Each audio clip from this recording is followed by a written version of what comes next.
একটা ৩-৪ পাউন্ডের কেকের ছবি প্রথমে আমাকে পাঠানো হয়, তারপরে আমার কাস্টমার আমার কাছে আবদার করবে, দিদি এটা হাফ পাউন্ডে করে দাও। তো আমার একটাই কথা, তোমাদেরকে একটুও মায়া হয় না আমাদেরকে দেখে? যে একটা ৫-৬ পাউন্ডের কেকের ছবি পাঠানোর পর সেটা কিভাবে তোমরা হাফ পাউন্ডে চাও?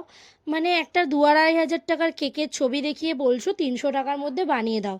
তো সেটা কি কখনো পসিবল বলো তো? ২-৩ হাজার টাকার যখন কেক বানাচ্ছি, তার মানে নিশ্চয়ই সেটা ২-৩ হাজার টাকার মতনই। সেটা কোনোভাবেই ৩০০ টাকায় বানানো সম্ভব নয়। আজকের এই কথাগুলো যদি কারো খারাপ লেগে থাকে তাহলে আমার কিচ্ছু করার নেই। তার কারণ এই সিচুয়েশনগুলো আমরা মাঝের মধ্যে ফেস করি, আর যারা ফেস করে একমাত্র তারাই জানে। দূর থেকে অনেক কিছু বলা অনেক সহজ, যখন কাজটা নিজে হাতে করতে হয় তখন বোঝা যায় কোন পরিস্থিতিতে দাঁড়িয়ে আমরা কাজটা করছি।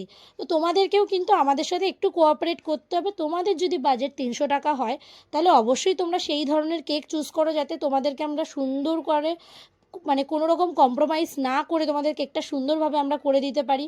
এখন তোমরা যদি এই রকম আবদার করো তাহলে সেটা কি করে হবে?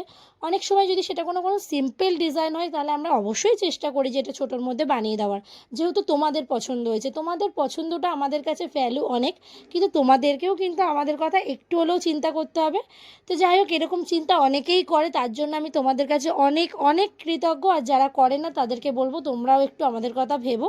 তো আজকের কেকটার ফাইনাল লুক কেমন হলো? আর এটা কিন্তু ছিল ৪ পাউন্ডের একটা